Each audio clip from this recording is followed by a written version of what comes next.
It was supposed to be a quiet evening in Tel Aviv. The lights of the city flickered like stars fallen to earth. Families dined. Laughter spilled from cafes. But deep beneath the chatter, an urgent message zipped across encrypted channels. Simply read, "The package is in play." Repeat, "The package is in play." For those within the upper echelons of Mossad, this wasn't just an alert, it was a trigger, one that activated a plan so classified that not even the Prime Minister knew all the details. In an anonymous safe house, a man with tired eyes and a half-buttoned shirt stared at a wall of screens. His name was Ziv Barak, a legend in the world of intelligence. To the outside world, he didn't exist. Inside Mossad, he was known only as the architect. He picked up a secure phone and said 5 words that would send shockwaves across 3 continents. Activate Operation Plumline. Full scale. What was Operation Plumline? To this day, no official record confirms its existence.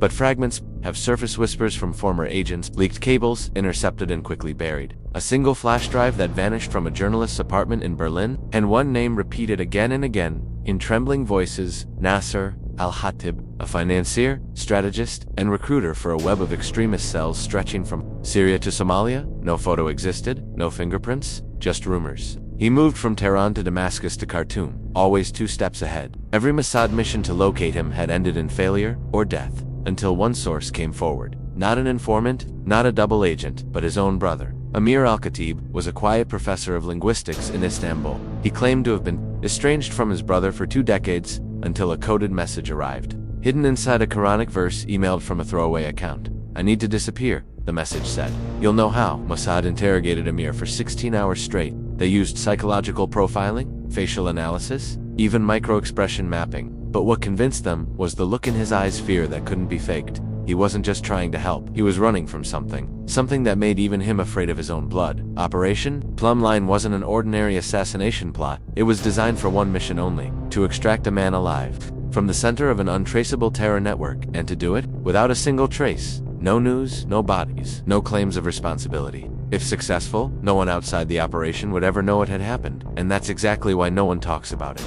The plan began with the Sandglass Team, elite black unit, composed of 6 agents, each fluent in at least 4 languages, each a master of a particular trade: infiltration, electronic warfare, psychological manipulation, explosives, and most chilling of all, silent extraction. Their leader was Ben David Day, a woman in her early 40s, with a steely gaze and a reputation for succeeding in operations where others failed or died trying. She'd once talked a Hezbollah general into drinking poison tea, and sat with him while he died. Now she had to pull off something even harder. Their target, a private fortress outside Aleppo, Syria, guarded by private militias, surrounded by electronic jammers, anti-aircraft defenses, and, worst of all, double agents in every intelligence service across the Middle East. Why not just take him out with a drone? Because they needed him to talk. They needed confirmation of a whispered alliance, a pact between rogue elements of the Iranian Quds Force and African warlords, a convergence of ideologies and profits, weapons, gold, human trafficking. If that alliance was real, it could ignite chaos across the Middle East and parts of Africa in months. Only Nasser al-Khatib could confirm it, and he wasn't going to talk unless they had him in an Israeli black site, cut off from the world, far from any leverage or threats. The first step was to create chaos. The Sandglass Team deployed a distraction operation 200 kilometers south. A fake chemical attack blamed on a rival faction. The news exploded across Arabic media. Troop movements shifted. Drones were tasked at while the world stared at Homs. Yael and her team slipped across the border. In the dead of night, under the cover of a sandstorm, they reached the outer rim of the compound. They were dressed as Red Crescent medics, carrying forged documents and bioscan IDs. Their cover, emergency vaccinators deployed in response to the panic spreading from the chemical scare. They got through the first checkpoint, then the second. The compound, reality-bent. Men with blank eyes and heavy rifles patrolled in erratic loops. Dogs barked but didn't chase. Cameras turned but didn't record. It was a place suspended outside logic, as if al-Khatib had built it to exist outside the world entirely. Finally, they reached him. Al-Khatib was thinner than the intelligence had suggested. Graybearded. Dressed in black. He didn't flinch when Yael entered his chamber. "You came all this way," he said in perfect Hebrew. "For a ghost." Yael didn't respond. She didn't need to. She pressed a button, and the walls around them lit up with high-frequency, white noise. Audio and video scrambled. Surveillance blinded. Al-Khatib smiled. "You think you can make me disappear? There are others who will rise." Yael leaned in. "We don't need you to disappear. We need you to scream." but he didn't scream, not when they sedated him, not when they crossed into Jordan, hours later. The extraction took 7 hours and 43 minutes. It cost 3 lives. And it never made the news. 2 weeks later, Mossad confirmed it. The alliance was real, and worse than imagined. Deals had already been. Extremist cells trained by former Russian mercenaries. The clock had been ticking. Al-Khatib gave them the map, but then something strange happened. He vanished.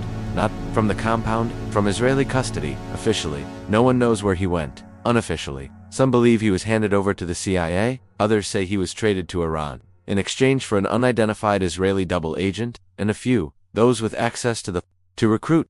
In the cold winter of 1981, a nondescript Mossad agent walked the streets of Zurich with a diplomatic pouch tucked under his arm. His code name was Uriel. On the surface, he was just another Israeli envoy, but inside that pouch was something that would tilt the axis of the Middle East. A forged Jordanian passport, a vial of neurotoxin, and a cassette tape containing classified instructions, all encoded in a language only 3 men in the world could decipher. Uriel's target wasn't a man, it was an operation, a ghost network known only as Black Phoenix, an elite, multinational militant alliance that trained in Soviet bloc camps, financed by narco-traffickers, and shielded by corrupt diplomats.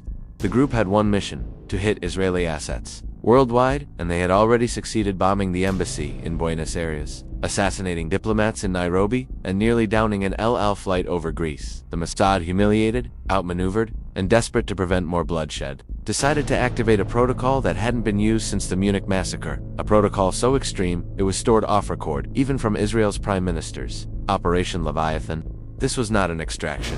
It was not a surveillance op. It was the full erasure of an entire invisible network. Not just its operatives, but its handlers, its financiers, its memories. Uriel's role was Phase 1. Infiltrate the diplomatic channels and begin planting the trail that would lead to the uncovering of Black Phoenix's European shell companies. That meant turning allies into suspects.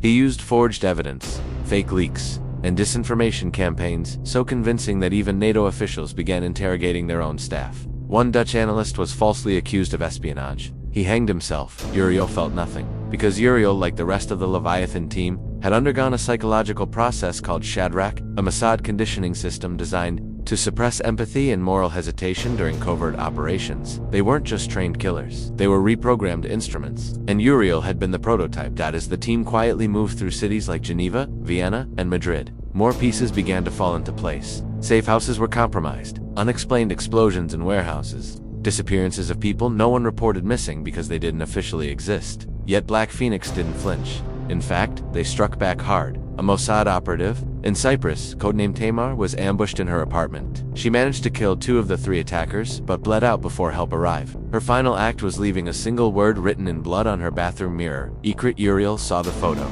That word changed everything. IKR. It was the codename for a long-abandoned Soviet-era training compound in northern Bulgaria. Was believed defunct, a relic of the Cold War. But Uriel knew better. Tamar had uncovered something the Mossad didn't anticipate. Black Phoenix wasn't operating independently. They had state sponsors. One of them was a major world power. The mission's parameters expanded. Now it wasn't just about stopping terrorists. It was about avoiding a global incident. If the Mossad acted recklessly, it could trigger a diplomatic catastrophe, or worse, a war. But the stakes were too high to back down. The green light remained. Operation Leviathan went into overdrive. Uriel and the remaining agents were smuggled into Bulgaria using modified Red Cross vehicles. Their equipment was disguised as humanitarian supplies. Their route passed through checkpoints manned by soldiers, who had no idea they were waving through elite assassins. At night, the team camped in freezing woods, relying on dead drops and coded satellite messages. One of the agents, David, was a former ballet dancer turned close-quarters combat specialist. He hadn't spoken a word since the op began. He didn't need to. Every step he took was choreography. Silent, precise, deadly. They reached the outskirts of Ikrit on a foggy dawn. The compound was surrounded by landmines, motion sensors, and heat signature alarms. Yet it was barely manned. Uriel found that suspicious. Inside, they uncovered something far more disturbing than weapons or documents. The compound wasn't just a training ground. It was a human experimentation lab. Subjects, some kidnapped civilians, others rogue volunteers, had been subjected to drugs, psychological torture, and surgical procedures aimed at enhancing aggression and obedience. Black Phoenix wasn't just building fighters. They were creating programmable killers. Uriel knew this revelation could not go public, not because of the horror, but because of who funded it. Documents linked the lab to a shell corporation, based in Berlin, which funneled money from a Swiss trust with ties to a powerful Western intelligence agency. If exposed, it would mean a scandal of biblical proportions. Mossad's enemies would multiply overnight. The decision was made. Destroy Ikrit, wipe all traces, and eliminate everyone associated with it. No survivors, no witnesses. David planted the charges. Uriel ensured the intel was burned. But as the team retreated, something went wrong. One of the guards, a teenage boy, spotted them and ran for help. Uriel chased him down. The boy stopped, turned, and raised his hands. He couldn't have been older than 16. Uriel hesitated. For the first time since Shadrach, a flicker of doubt crossed his mind. He lowered his weapon. The boy bolted into the trees. Uriel said nothing to the team. The explosion lit up the sky. The ground trembled. Ikrit was no more. Back in Tel Aviv, the operation was marked as fulfilled. The word Leviathan was deleted from all records. Those who survived were dispersed into deep cover. Uriel was reassigned to an agricultural post in Uganda, but someone knew. A week later, an anonymous envelope arrived at the Mossad headquarters. Inside, a photo of Uriel standing over the boy, weapon drawn, and a single sentence typed in Russian. "Your ghosts are awake." The mission was over, but the consequences were just beginning.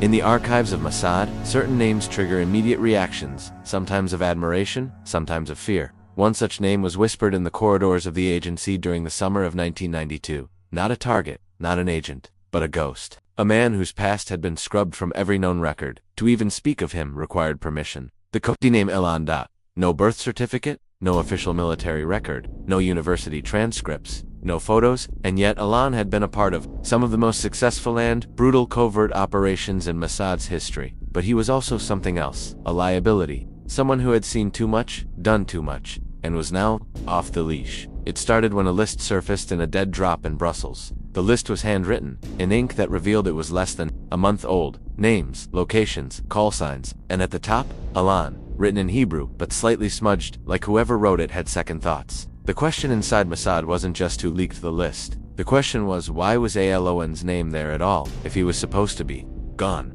A war room was convened in Tel Aviv. Analysts, field officers, tech support, and even psychologists were called in. Elan wasn't just a missing asset, he had become an unstoppable variable. Years ago, he had been sent on an operation so secret, even the Prime Minister never signed the order. A mission in Beirut that ended with the hospital blown to dust, a Hezbollah commander dead, and 40 civilian casualties. The world was never told. Mossad buried the evidence. They buried Elan to doubt. Until now, as agents began retracing the last known steps of Elan, they uncovered something terrifying. He had resurfaced in Sudan, and then in Cyprus, then again in Venezuela. And each time, right before or after a mysterious assassination took place. But no fingerprints, no DNA, no visual confirmation, just patterns. The kind only someone trained, like him, could pull off. "He's sending us a message," one analyst said. "He's proving he's still better than us." Back in Langley, even the CIA began asking questions. If Mossad has someone out there killing off targets rogue, what does that mean for us? The Americans demanded answers, but Tel Aviv remained silent, because the truth was too difficult to admit. They didn't know, not where he was, not what he wanted, not who he was working for, now if anyone. Meanwhile, a second leak emerged. This time, a secure Mossad safe house in Jordan was breached. No signs of forced entry, no missing items. Except for one, a photograph of a wife, believed to have died 20 years earlier in a car bombing in Haifa. But this photo was recent, taken just weeks ago. In Paris, the implications were devastating. Had Mossad faked her death? Or had someone else? And why was Elan now retracing the past they tried to erase? This was no longer a retrieval mission, it was a containment operation. Mossad dispatched their best hunter, Yal Neiman, a field agent trained in psychological profiling and close-quarter neutralization. She had history with Elan, personal history, once his handler, and perhaps something more. When she received the briefing, her only question was, do I bring him back, or put him down? The silence in the room was all the answer she needed. First stop was Istanbul. A hotel manager had reported an unusual guest paid in cash, requested no housekeeping, and left behind a single item, a chess piece, a black knight. The signature Elan had used and encrypted comes years earlier. Yael sat on the hotel bed, staring at the piece, then called it in. "He's toying with us," she said. But Mossad command was not amused. Then play his game, and win. She moved next to Marseille, then Belgrade, then Algiers. Every city revealed a pattern: victims who were once part of Mossad Black Ops. All killed with precision, all buried under layers of fake lives. Elan wasn't just tracking ghosts. He was cleansing history. Back at HQ, a disturbing theory surfaced. What if Alan isn't rogue? One voice asked during a classified meeting. What if someone inside reactivated him? That sent shockwaves. If true, it meant a faction within Mossad was using Alan as a weapon. Not sanctioned, not supervised, just deployed. But who? And why? Yael eventually tracked him to an abandoned church in northern Romania. No electricity, no guards, just silence. And inside, a single candle burning. On the altar, another chess piece this time, the White Queen. And beside it, a note, "You always liked to play defense. Let's switch." She drew her weapon, stepped forward, but there was no one, just the flame flickering. And on the wall behind the altar, written in charcoal, it wasn't Mossad, it was always her. Yael froze. Her mind raced who was her. The answer came days later, in a CIA file leaked by an anonymous source. The name was coded, but the connections were clear. A European intelligence director known for working both sides of the line. She had recruited assets in multiple nations and was involved in covert funding of private military groups. And she had once been stationed in Tel Aviv. Her alias, the widow, and she wasn't working alone. Yael brought the information back. But by then, it was already too late. 3 Mossad officers had been killed in Rome. A Mossad informant had disappeared. In Tunisia, an Aloen's signature was on every scene, symbolic items left behind. Silent threats written in familiar cipher. The agency was in panic. This wasn't one rogue agent anymore. It was a purge. Inside Mossad, the whisper was growing louder. What if Alan was right? What if the people who gave the orders back then were now being erased not by revenge, but by design? And if so, who was doing the erasing? Silence doesn't always mean peace. Sometimes, it's the loudest scream for justice, muffled only by the layers of secrecy protecting it. The operation to capture or eliminate the Phantom had reached a threshold. For Mossad, it was no longer just a mission, it was personal. Every agent who had lost a colleague to terrorist attacks, every family torn apart, all of them echoed in the quiet, determined breath of the operatives about to cross into unknown territory. The intel gathered was vague, as if on purpose. The Phantom had relocated again, this time to a compound hidden deep in the Bekaa Valley of Lebanon. But there were whispers, a new face around him. A European, possibly ecstasy, possibly something worse. A ghost, working with a ghost. The psychological weight on the team was heavy. Yael, now the lead tactical officer, reviewed the satellite photos for the 100th time. They showed a compound, partially carved into a hillside, shielded by thick trees, and surrounded by a network of camouflaged trenches. Too fortified to risk a direct approach. "We've seen this kind of layout before," Yael said quietly, pointing at the screen. "He's mimicking safe houses used by the PLO in the late 70s. He knows our methods. He's not hiding. He's daring us." A moment of silence passed in the command room, then came a voice from the corner. "Ari, the mission coordinator, or he's baiting us." The danger wasn't just physical. In this particular mission, deception was as lethal as a bullet. That's when Mossad decided to do something unorthodox, something they rarely allowed. They activated Neshek Effort, the Ash weapon, a code name for an elite trio of undercover agents who had no official files, no citizenship records, no history, ghosts who hunted ghosts. Each member had been embedded in hostile environments for over a decade. One was a Syrian army captain, another a Hezbollah courier, and the third, no one even knew his original name, only that he had lived among warlords and mercenaries for so long. He spoke 7 dialects of Arabic better than Hebrew. They were ordered to converge in Beirut and receive their target details on physical film. No electronics, no traces. Even the drop point was classic Cold War era. A shoebox under a park bench with a cigarette burned into its side. Inside the box, a single photo, grainy night vision. A man standing in the shadows, speaking to someone half hidden by a wooden beam. The back of his head was unmistakable. The Phantom? But this wasn't enough. They needed confirmation. A face. A voice. That's when a whisper came from Assad's cyber unit. A leak. A brief phone call intercepted between 2 junior clerics, talking about a blessing being prepared for a high-ranking figure. The clerics were linked to a madrasa just 14 kilometers outside Zahal, an obscure little village school that had suddenly installed new solar panels and upgraded satellite internet. Coincidence? The kind Mossad didn't believe in. While the Ash weapon trio monitored the village from within, Mossad analysts worked round the clock on an AI-assisted pattern match, comparing snippets of past recordings of the Phantom with muffled sound bites captured via directional microphones from over a hill. 94% vocal match. Enough to go forward, but still, one question remained. What was the Phantom planning? It wasn't just about hiding anymore. Every resource being mobilized hinted at a larger purpose. Explosives, engineers, foreign passports. They weren't just building a shelter, they were building a message. Back in Tel Aviv, Yael held an emergency meeting with the heads of intelligence. "He's preparing for something big. We don't have weeks.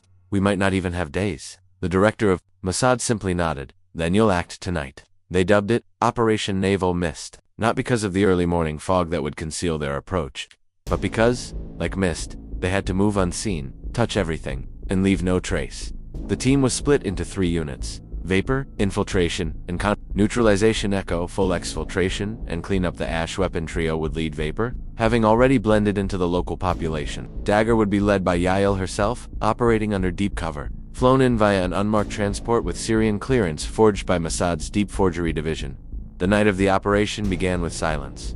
Not a silence of fear, but the kind that precedes a storm. Precise, calculated, inevitable. At exactly 3:12, Vapor team infiltrated the compound perimeter. Using low-frequency jamming, they disabled all wireless surveillance. One member, known only as Caleb, inserted a hair-thin fiber camera under the compound's west wall. The footage that came through was chilling. The Phantom stood in a candlelit room, surrounded by 3 men. Maps, diagrams, a detonator. But what froze the room wasn't the gear, it was the face of the man next to him, a Mossad defector, once believed dead. He had vanished during a mission in Damascus in 2011. Now he stood beside Israel's most wanted terrorist, pointing at a map of Tel Aviv. Betrayal. The urgency escalated.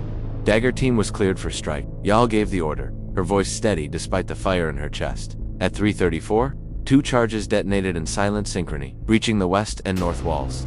Dagger team stormed in. Gunfire erupted. It wasn't cinematic. It was chaotic, blinding. Flashes, shouts in Arabic and Hebrew, dust choking the air. The Phantom bolted for a hidden passage, one known only because the ash weapon had seen blueprints from a Soviet-era bunker repurposed years ago. Caleb followed. The chase lasted mere seconds, but in that eternity, history tilted in the shadows of the tunnel. Caleb aimed. Phantom turned, not to beg, not to run, but to smile. A detonator in his hand, Caleb fired. The bullet struck center mass. The Phantom collapsed. Detonator, rolling harmlessly across the concrete. Outside, Yael secured the defector, alive, bleeding, furious. "You have no idea what we were building," he spat. Yael leaned close, whispering coldly, "Neither will the world." By 4:15, the compound was cleared. Bodies identified, documents recovered. The fire was set. No trace, no names, no headlines. Just another mysterious explosion in the hills of Lebanon. Back in Israel, there were no parades, no medals, only a quiet message passed through the ranks. Mist has lifted. The Mossad returned to the shadows, but not all stories vanished so easily. 2 months later, a journalist in Europe received an anonymous flash drive. It contained blurry footage, gunfire, screams, a face, familiar, haunting. The Phantom, seconds before death. He never released the footage. Maybe he was paid off. Maybe he understood that some ghosts are better left in the dark. To this day, the Mossad never confirmed the operation, and no country has claimed responsibility for the explosion in Zahal. But among intelligence circles, a legend persists that the world came dangerously close to something catastrophic, and that 3 ghosts, a weapon named Mist, and a woman named Yael stopped it, without leaving a trace. The official report simply read, "Operation aborted due to compromised security." No names, no details, no bodies, just dust, flame, and silence. But for those who lived it, Operation Novel was never just a mission. It was a haunting one that lingered in the minds of its architects long after the flames in Zahal had faded into ash. Yael returned to Tel Aviv under the cover of diplomatic clearance, with no debrief, no celebration, no recognition. As she stepped into her modest apartment, alone and unseen, she removed the scarf from her head, stared at her reflection in the mirror, and saw the face of someone who had come back, but not entirely. In a world of shadows, the price of success is often your soul. Weeks passed. The Mossad moved on to other fronts. Cyber ops in Iran, silent arrests in Malaysia, covert surveillance in Venezuela. But deep in the files that don't officially exist, a line was added next to the designation. Phantom, status, terminated. Still, something didn't sit right. The defector captured during the raid, once known as Gideon Halavai, was locked in a subterranean Mossad black site beneath the Negev desert. His betrayal shook the entire agency. He had been a rising star, a cryptographer trusted with some of Israel's deepest operational codes. No one knew why he turned. In interrogation, Gideon refused to speak for days. Not a word, not a glance. But eventually, something cracked. Not under pressure, but under a question posed by Yael herself. She had one shot, and she asked only this: why him? Why the Phantom? And Gideon, with a dry smile and hollow eyes, replied, because he was the only one who understood that we're no better than them. His words sent ripples through the hierarchy. Was it ideology, blackmail, guilt, or something worse? The slow corrosion of belief. What they discovered next was chilling. Gideon hadn't merely passed intel, he had reprogrammed it. For months, Mossad's satellite pathing, facial recognition networks, and even some secure comms channels had been running through compromised protocols, rerouted to servers in Moldova, encrypted through backdoors that only Gideon had access to, and the worst part, some of the leaked data hadn't yet been used. That meant one thing. Someone else was still out there, waiting for the right moment to unleash it, a second phantom. Mossad launched a massive internal audit, Project Rekev, meaning decay. Every asset, every operative, every algorithm was reevaluated, recalibrated, redacted. Dozens of agents were pulled from field missions. Some never returned. Others were quietly reassigned. But even in that storm of paranoia, one name began to surface, codename SARAF. No photo, no voice print, no confirmed sightings, only a string of curious anomalies. A diplomatic vehicle in Berlin that vanished for 4 hours. A Mossad agent in Istanbul found unconscious with no memory of the last 2 days. A deep-sea cable intercept near Cyprus with traffic routed through a node that technically didn't exist. SARAF wasn't a person. SARAF was a ghost protocol, a concept, a signature of something else. Maybe a rogue AI, maybe a splinter group, maybe a former Mossad faction that had gone dark. And the terrifying question wasn't who is SARAF. It was, who built it? A theory began to take shape. What if the Phantom wasn't the end? What if he was just the beginning, a decoy to distract Mossad from the real threat developing in the background? That threat wasn't a person. It was a system, a covert network designed not to destroy Israel, but to corrupt it from within, to turn its greatest weapon, intelligence, into misinformation. A surgical strike not against bodies, but against truth. One document recovered from Gideon's safe house in Zyhal suggested as much. A single line in Russian: "Truth is a construction. Break it, and you destroy an empire." The implications were staggering. SARAF. I might have already infiltrated defense networks. It might already be active inside Israel, not as an explosive, but as a slow poison. Corrupting decisions, redirecting operations, making enemies look like friends, making friends look like traitors. This called for something Mossad hadn't done in years. A clean slate. Yale was summoned once more, but this time, not to lead a team, to dismantle one. Operation Shever Fracture. A Black Ops audit with only 3 goals. Locate SARAF's origin. Identify any active double agents. Erase them. No arrests. No trials. Just disappearance. What followed was one of the most silent purges in Mossad's history. Over the course of 3 months, 9 operatives were reported as Kia in hostile environments. But insiders knew better. Each had connections to Gideon. Each had access to deep-level encryption systems. Each had been stationed in regions where Seraph anomalies had been detected, but none had direct evidence against them. That's what made it so dangerous. SARAF wasn't a network of traitors. It was a virus infecting anyone, without symptoms, at the same time. Strange signals began emanating from deep within the Sinai Peninsula. Not military, not civilian, but structured. Intelligent, a pattern that repeated every 173 seconds. Like a beacon, one Mossad cryptanalyst, working in total isolation, managed to convert the signal into a visual pattern. The result? The outline of Israel, not drawn, but built.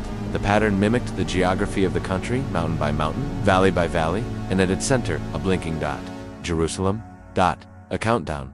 A map. They never found out. The analyst died in his sleep 2 nights later, heart failure. At 3:02, YAEL requested the body be autopsied independently. The result? Traces of a neurotoxin not seen since the Cold War, one known to cause undetectable cardiac arrest. The poison, it had to be absorbed, not ingested, meaning someone had touched him. From that point, even Mossad's most secure rooms were no longer safe. Meetings were held in caves in the Judean desert.